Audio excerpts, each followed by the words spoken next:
Hi there. I'm sure many of you would agree with me that relationships are hard. It is probably the hardest endeavor that you will ever participate in your lifetime that will hardly stand the test of time. Now, why I think this is so is because when you fall in love, when you go into a relationship, and when you really love someone, you don't expect that relationship to fizzle out over a few months or a few years. You expect it to last over your lifetime. That's why people go into marriages. It is for life. Nobody goes into a marriage thinking that I'm going to end it in the next 5 years. But that's how long generally marriages last. And it is because when we fall in love, we let this other person into our inner selves, deep inside. And eventually, they're going to let us down. They're going to disappoint us.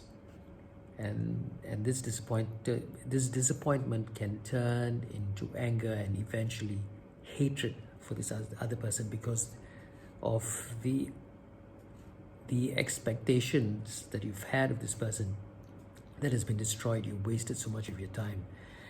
And in today's world, with social media, it is easy to think that other people, you should have ended up with somebody else who's going to make your life so much better, which is definitely not the case.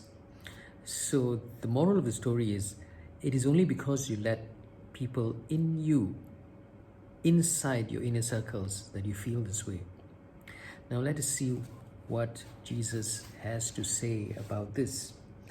The reading is taken from the Holy Gospel according to Mark, chapter 7, verses 14 to 23. Jesus called the people to him and said, "Listen to me, all of you, and understand. Nothing that goes into a man from outside can make him unclean. It is the things that come out of a man that makes him unclean.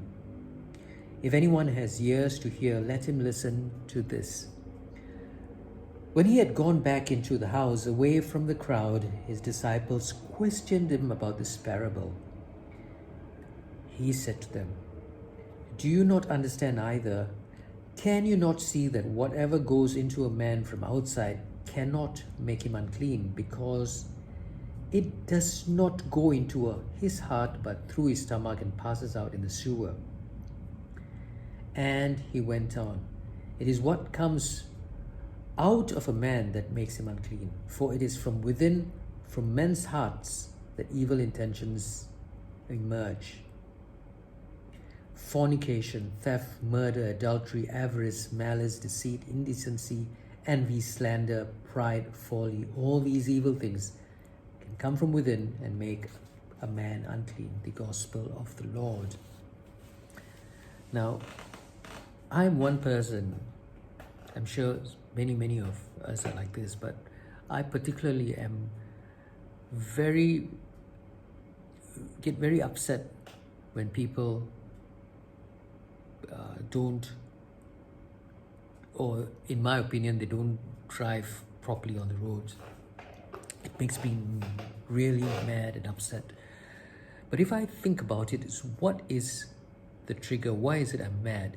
It is because of my expectation of this other person. The anger is from inside. The anger is from my expectation of this other person. But if I were to understand that this person could be in a hurry, something bad could be happening to this person, that they need to get to a certain place, or this person is oblivious that I was in this lane and it could have been me, maybe I didn't see the mirror or something like that. If I give reasons for this person to behave in a certain way, then I wouldn't be as angry. So the trigger is because of my expectation, and the expectation is within. The expectation is not outside. The expectation is my interpretation of what this person is doing. All anger comes from within. It is not from the outside circumstances, but it is our interpretation of what is happening outside. All depression comes from within. It is not what we are feeling within, but it's our interpretation, the story that we're telling ourselves of what the circumstances that's happening to us and how we interpret it. So all our feelings of negativity is from within. And if we can control this, it's not easy, because I think we are all wired to be negative. It's our default to protect us, to think of the worst so that we will not venture out to do better things. So that is another talk or another thinking.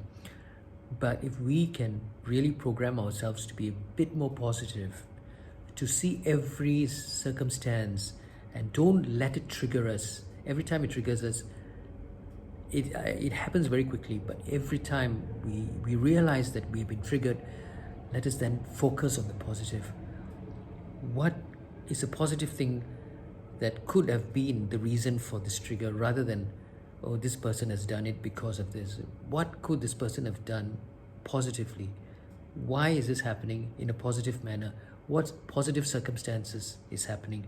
And if we start thinking in the positive, I think we will be happier. We will not be as depressed. We will not be as disappointed. And because we are social beings, if we can condition ourselves, it is a conditioning of ourselves to interpret things in a more positive manner, we will be so much happier in our lives. It's hard for me, and it may be hard for some of you too, but we have to try. We have to interpret circumstances in a more positive light. That's my thought for today. Have a good day.